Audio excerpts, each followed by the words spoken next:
New Zealand series জেতার কথা বলছে, তারা অবশ্যই তারা ভালো টিম এবং আসলে মাঠে মুখে ক্রিকেট খেলা হয় না, মাঠে যে ভালো খেলবে সেই জিতবে। সো নেক্সট ম্যাচ আলহামদুলিল্লাহ দেখা যাবে। আমার কাছে মনে হয় যে আমাদের ব্যাটাররা ধরেন টার্গেটে 280, 290, 300 চেস করছে, তো অবশ্যই তারা তাদের জায়গা থেকেই তারা সবসময় বেটার এবং দেশের জন্য তারা সর্বোচ্চটা দিয়ে খেলার চেষ্টা করে এবং সেটাই করছে। অবশ্যই যেটা বললেন যে ইনজুরি কখনো ধরেন বলে আসে না। আর ধরেন আপনি যদি যুদ্ধে নামেন তো কখনো ধরেন গুলি খেলার ভয় করবেন না, সেরকম আপনি যদি ক্রিকেট খেলেন তো ইনজুরি আসবে, ইনজুরি পড়বেন, এটা স্বাভাবিক। না আসলে দেখেন নর্মালি প্রত্যেকটা দিন প্রত্যেকটা ম্যাচ একটা প্লেয়ারের জন্য ভালো দিন যায় না। এর আগের ম্যাচটা আমার জন্য হয়তো ভালো দিন ছিল না এবং আমার দিন ছিল না, আমি এক্সিকিউট করার চেষ্টা করছি, এক্সিকিউট হয় নাই। এই ম্যাচে এক্সিকিউট করার চেষ্টা করছি এবং প্ল্যান অনুযায়ী বোলিং করার চেষ্টা করছি, আজকে এক্সিকিউট হয়েছে। নাহিদ পরপর 2 সিরিজে 5 উইকেট নেন, অভিনন্দন। তো আসলে যেটা বলতে গেছে, প্রথম বলটা যেটা করলেন সেটা ছিল 144.6, পরে শেষ বলটা যেটা করলেন সেটা ছিল 145.8। মানে প্রথম বল থেকে শেষ বল পর্যন্ত প্রায় একই গতি, 4 ঘন্টা ধরে ফিল্ডিং করেছেন, মাঝে হয়তো একটু বাইরে গেছেন, বাট তবু এই রোদের মধ্যে টানা 59টা বল আপনি 140-এর বেশি করেছেন, 19টা বল 145-এর বেশি করেছেন। তো মানে এই রোদের মধ্যে এই গরমে টানা এই গতিটা ধরে রাখা, how do you manage that? First of all আলহামদুলিল্লাহ, আল্লাহ ফিট রাখছে। আর সেকেন্ড হচ্ছে যে আমি আমার ফিটনেস নিয়ে যে জিনিসটা, সেই জিনিসটা আমি আমার প্র্যাকটিসের বাইরে কিংবা যখন প্র্যাকটিস চলে তখন ফিটনেস ট্রেনারের সাথে কাজ করি এবং তাদের সাথে কথা বলি যে কেমনে নিজের ফিটনেসটা হাই করা যায় কিংবা আরও বাড়ানো যায়, যাতে আমার ম্যাচের সময় আমি মাঠের মধ্যে ফিল পাই যে আমি বোলিং করতেছি, কখনো টায়ার্ড হইতেছি না। এই জিনিসগুলোর জন্য অফ টাইমে যে জিনিসগুলো করা লাগে, জিমে বলেন, রানিং বলেন কিংবা মেনটেন বলেন নিজেকে, এই জিনিসগুলো বাইরে অফলাইনে ভালো করা হয়। রানা, ইমিডিয়েট ইম্প্যাক্টের কথা যদি বলি, মানে আপনার 5 উইকেটের 3টাই আসলে এসেছে ওভারের প্রথম বলে আর কি, এবং 2টা ভালো পার্টনারশিপ ব্রেক করেছেন। তো এই ইম্প্যাক্টের দিক থেকে আসলে আপনি মানে কোনো প্ল্যান ছিল নাকি যে ফার্স্ট ডেলিভারিটা ঘিরে যে এরকম একটা ডেলিভারি হলে আর কি আপনার জন্য আর কি উইকেট পেতে সুবিধা হবে? অবশ্যই দেখেন, আমি সবসময় চেষ্টা করি যে টিমের জন্য ইম্প্যাক্ট পারফর্ম করার। সেটা হতে পারে একটা স্পেল, সেটা হতে পারে একটা ওভার, যে কোনো সময় হতে পারে। আমি সবসময় চেষ্টা করি যে আমি যদি আমার টিমকে জিতানোর জন্য একটা ওভারও ভালো করতে পারি এবং সেই ওভারটা যদি আমার টিমে ইম্প্যাক্ট ফেলে, আই এম হ্যাপি। আমার কাছে উইকেটের সাথে ম্যাটার করে যে আমি আমার টিমকে জিতাতে পারতেছি কিনা, এই জিনিসটা আমার কাছে বেশি ম্যাটার করে। আমি যেটা জানতে চাচ্ছি যে আগের ম্যাচের পারফরমেন্স আর আজকের ম্যাচের পারফরমেন্সের যে ডিফারেন্স, তাতে উইকেটের আচরণ কোনো ভূমিকা রেখেছে কিনা। আরেকটা বিষয় যে শান্ত তো ইনজুরিতে পড়েছে, তার লাস্ট আপডেট কোনো কিছু জানেন কিনা? লাস্টে এটা বুঝি নাই। শান্তর যে ইনজুরি, মানে ক্রাম করে চলে গেল বা আঙুলেও ব্যথা পেল, ওটার লাস্ট আপডেটটা। আসলে দেখেন, প্রথম যে ম্যাচটা খেলছি সেটা হচ্ছে উইকেট ঠিক ছিল, বাট আমার এক্সিকিউট ভালো হয় নাই, এর জন্য ভালো বোলিং করতে পারি না। এই ম্যাচে আলহামদুলিল্লাহ লাস্ট ম্যাচে যে মিস্টেকগুলো করছি, এই ম্যাচে ওই মিস্টেকগুলো না করে ভালো জায়গায় মেনটেন করে বোলিং করার চেষ্টা করছি আলহামদুলিল্লাহ। আর শান্ত ভাই, ওটা হচ্ছে উনি আজকে হার্ড অনেক ফিল্ডিং করছে এবং অনেকক্ষণ ব্যাটিংও করছে, তো হালকা অনেক গরম, আজকে মাঠে অনেক গরম ছিল, সো ওই জন্য ওনার ক্র্যাম্প করছিল, ইনজুরি না, এখন আলহামদুলিল্লাহ ঠিক আছে। নাহিদ, গত মাসে পাকিস্তানের বিপক্ষে 5 উইকেট, আজকের 5 উইকেট, মানে কোনটা বেশি উপভোগ করেছেন এবং কোনটাকে এগিয়ে রাখবেন? সবগুলোই আমার কাছে স্পেশাল এবং প্রত্যেকটা উইকেটই আলহামদুলিল্লাহ আমার কাছে ভালো লাগে। সো উইকেট একজন বলারের কাছে ধরেন কম বেশি থাকে না, তো আলহামদুলিল্লাহ আমি টিমের এই ইম্প্যাক্টফুল পারফর্ম করতে পারছি, এটার জন্য আলহামদুলিল্লাহ। বাট আমার কাছে সবগুলো উইকেটই একই মনে হচ্ছে। নাহিদ, কনগ্রাচুলেশনস। একটা প্রিভিয়াস ট্র্যাকের কথা বলবো, হয়তো তখন আপনি অনেক ছোট ছিলেন। আপনি বললেন আপনি খুব ফিটনেস সচেতন, অ্যাওয়ারনেসও আছে এবং আপনি ফিটনেস ঠিক রাখার চেষ্টা করছেন, হয়তো ফিজিও ট্রেনারদেরও হেল্প নিচ্ছেন। বাট আমাদের কিন্তু দুটো পাস্ট আছে, মাশরাফি বিন মুর্তজা এবং তালহা জুবের। আমি জানি না, হয়তো এটা আপনার বয়স পারমিট করে না, কতটা জানা আছে। তারা কিন্তু ইনজুরিতে পড়েছে খুব বেশি অল্প বয়সে ম্যাচ খেলার প্রেশারে। এটা কি কখনো আপনার সাথে সিনিয়র প্লেয়ারদের বা টিম ম্যানেজমেন্টের কোনো কথা হয়েছে কিনা? আপনি কি বাড়তি সচেতন কিনা? খুব বেশি ম্যাচ খেলা হচ্ছে কিনা? এটা কি আপনার মাথায় আছে বা একটা চিন্তা ভাবনা করছেন? শুধু ফিটনেস ট্রেনিং বা ফিট থেকেই আপনি মনে করেন এটা ওভারকাম করা যাবে, নাকি না একটু রেস্টেরও দরকার আছে? অবশ্যই যেটা বললেন যে ইনজুরি কখনো ধরেন বলে আসে না। আর ধরেন আপনি যদি যুদ্ধে নামেন তো কখনো ধরেন গুলি খাওয়ার ভয় করবেন না। সেরকম আপনি যদি ক্রিকেট খেলেন তো ইনজুরি আসবে, ইনজুরি পড়বেন, এটা স্বাভাবিক। 72 ঘন্টা ময়েশ্চার লক সমৃদ্ধ লিলি বডি ওয়াশ, শিয়া বাটারের গুডনেস স্কিন রিপেয়ার করে রাখে সফট ও গ্লোয়িং। আর হচ্ছে যে যেটা বললেন মেনটেনের বিষয়, এই জিনিসটা অবশ্যই ফিজিও আছে বিসিবিতে, যারা ওয়ার্কলোড ম্যানেজমেন্ট আছে, ফিজিও বলেন, ট্রেনার বলেন, তারা অবশ্যই দেখে এবং কোন ম্যাচটা কোন সিরিজে কয়টা ম্যাচ খেলবো তারা আগে থেকে ডিসাইড করে রাখে। তো অবশ্যই তারা ওভারঅল আলহামদুলিল্লাহ তারা মেনটেন করে আমাদের পেস বোলিং আমরা যারা গ্রুপ আছি তাদেরকে। নাহিদ রানা, এদিকে। জি, thank you. Normally fast bowler যারা তারা অ্যাগ্রেসিভ হয় অনেক, আপনিও অ্যাগ্রেসিভ, কিন্তু মডার্ন ডে ক্রিকেটে রান আটকানো, উইকেট নেওয়া দুটো অপশনই চলে আসে। আপনি নিজে কোনটা প্রেফার করেন, রান আটকানো নাকি উইকেট নেওয়া?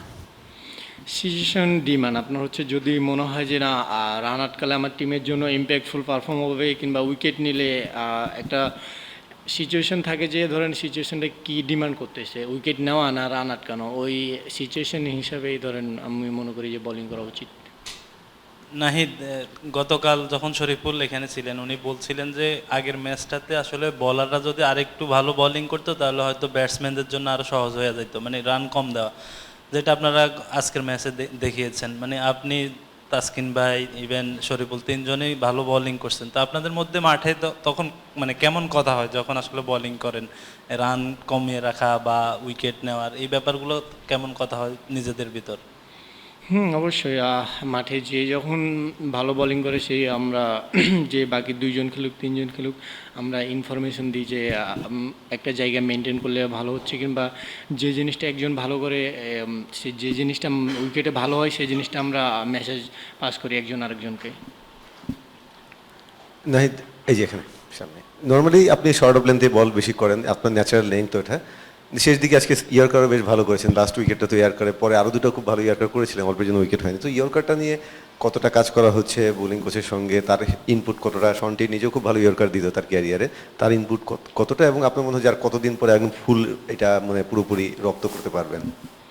আসলে কোনো কিছু বলে ধরেন করা যায় না, সময়ের সাথে সাথে আমি নিজেকে চেষ্টা করতেছি কেমনে নিজের স্কিল ইমপ্রুভ করা যায় এবং কেমনে নিজেকে আরও উপরে নিয়ে যাওয়া যায়। অবশ্যই সন্টাই বলেন কিংবা বাংলাদেশে যারা কোচ আছে তাদের সাথে আমি যখন কাজ করি কিংবা তাদের সাথে যখন কোনো ঘরোয়া লিগ খেলি আমি তাদের সাথে আমি নিজের স্কিল নিয়ে কাজ করি।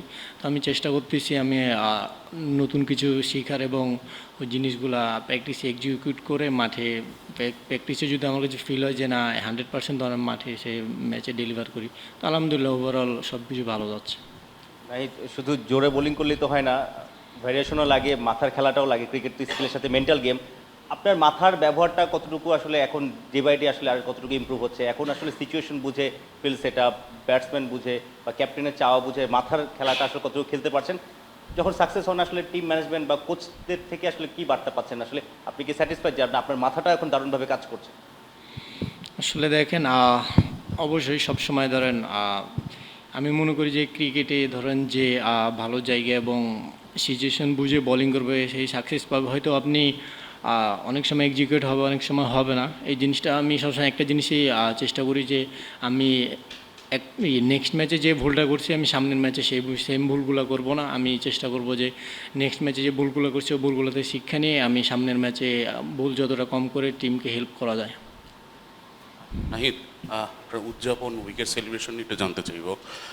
কখনো দেখা যায় যে উইকেট পর পর কোনো সেলিব্রেশনই করেন না, খালি একটু হাসাহাসি করেন অতটুকু। আবার দেখা যায় যে কখনো খুব খ্যাপাটে উদযাপন করেন। এটা কি কোনো ব্যাটসম্যান ভেদে উদযাপনটা আসে, না একটু কষ্টের পরে একটা বড় সাফল্যের পরে আপনার এই উদযাপনটা আসে? যদি খ্যাপাটের কথাটা বলি। না, অ্যাগ্রেশন এই জিনিসটা হচ্ছে ভিতর থেকে অটোমেটিকলি আসে, কখন আসে কখন আসে না, এটা হচ্ছে নর্মাল। আপনার হচ্ছে যখন এটা ন্যাচারাল, কখন আসে কখন আসে না, এটা বলে কয়ে আসে না আর কি, ন্যাচারাল। নাহিদ, আমরা প্রায় সময় দেখি যে বাংলাদেশের বোলাররা যদি কম রানে প্রতিপক্ষকে রেস্ট্রিক্ট করতে পারে এবং সেই ক্ষেত্রে বাংলাদেশের ব্যাটাররা ম্যাচ জেতাতে পারে। তো তো এই ক্ষেত্রে কি আপনাদের কি এটা মনে হয় কিনা যখন আপনারা খেলেন এই বিষয়টা কি? একটু বুঝে বলেন। যদি কম রান টার্গেট কম থাকে প্রতিপক্ষের মানে চেজ করার ক্ষেত্রে, সেই ক্ষেত্রে বাংলাদেশের ব্যাটাররা ম্যাচ জেতাতে পারে, এই জিনিসটা আমরা প্রায় ফিল করি এবং বোলারাই ম্যাক্সিমাম ম্যাচ জেতায়। এটা কি আপনারাও ফিল করেন কিনা একটা বিষয়। আরেকটা বিষয় হলো নিউজিল্যান্ডের ওরা বলে গেল যে তারা শেষ ম্যাচ জিতে আপনাদের সিরিজ জিতে নেবে, আপনাদের কি মনে হয়? প্রথমে যেটা বললেন যে না, আমার কাছে মনে হয় যে আমাদের ব্যাটাররা ধরেন টার্গেটে 280, 290, 300 চেস করছে, তো অবশ্যই তারা তাদের জায়গা থেকেই তারা সবসময় বেটার এবং দেশের জন্য তারা সর্বোচ্চটা দিয়ে খেলার চেষ্টা করে এবং সেটাই করছে। আর যেটা বললেন যে নিউজিল্যান্ড সিরিজ জেতার কথা বলছে, তারা অবশ্যই তারা ভালো টিম এবং আসলে মাঠে মুখে ক্রিকেট খেলা হয় না, মাঠে যে ভালো খেলবে সেই জিতবে। সো নেক্সট ম্যাচ আলহামদুলিল্লাহ দেখা যাবে। নাহিদ, আপনি কিছুদিন আগে পিএসএল খেলে এসেছেন, সেখানেও দুর্দান্ত বোলিং করেছেন, নিউজিল্যান্ড সিরিজেও দুর্দান্ত বোলিং করেছেন। দুই জায়গার উইকেটের পার্থক্যটা আপনি কীভাবে দেখেন এবং কোথায় বোলিং করাটা বেশি চ্যালেঞ্জিং মনে হয়েছে আপনার কাছে? চ্যালেঞ্জিং বলতে আসলে আমি সবসময় চ্যালেঞ্জ নিতে ভালোবাসি এবং আমি এনজয় করি। সো সেরকম আমি চ্যালেঞ্জ ফিল করিনি, আমি জাস্ট এনজয় করতেছি এবং সিচুয়েশন ডিমান্ড বোলিং করার চেষ্টা করতেছি। নাহিদ, আপনি ভেরিয়েশনের কথা বললেন, সেই ভেরিয়েশনের একটা বড় পার্ট কি যে ব্যাটসম্যানকে একটু সারপ্রাইজ করে দেওয়া, মানে কিছু বল দেখা গেছে ফুল লেন্থে করা, তারপরেরটাই আবার শর্ট লেন্থে করা। আজকেও প্রথম দুইটা যে ব্যাটসম্যান আউট হলেন তারা বেশ সারপ্রাইজ ছিলেন, আপনার ডেলিভারিটা তারা ওইরকমভাবে এক্সপেক্ট করেননি। এইটাও কি আপনার মানে ব্যাটসম্যানের সঙ্গে একটা মেন্টাল গেম যে তাকে আমি সারপ্রাইজ করে দেবো আমার ডেলিভারিটা দিয়ে, এরকম কোনো প্ল্যান থাকে কিনা? শুরুতে বেসিক প্ল্যানই থাকে যে কেমনে জায়গায় বোলিং করা যায়, তারপরে যদি মনে হয় যে না উইকেটে হেল্প আছে তখন ওই উইকেট ডিমান্ড অনুযায়ী বোলিং করার চেষ্টা করি। এখন পর্যন্ত ম্যাচ 1-1 সমতায় আছে। এই সিরিজে আসলে চট্টগ্রামের অ্যাডভান্টেজ নিতে আসলে কতটা আশাবাদী আছেন আপনারা? হ্যাঁ, অবশ্যই আমরা হোম গ্রাউন্ডের চেষ্টা করব যতটুকু অ্যাডভান্টেজ নেওয়া যায়। আসলে ক্রিকেট খেলা এমন একটা খেলা যে ধরেন আপনি হোম গ্রাউন্ড বললে যে অনেক এগিয়ে থাকবেন সেটা না। ক্রিকেটের দুইটা টিমের মধ্যে যারা ভালো এক্সিকিউট করবে এবং ভালো ক্রিকেট খেলবে মাঠের মধ্যে 50 ওভার তারাই জিতবে। সো দেখা যাক আলহামদুলিল্লাহ কী হয়।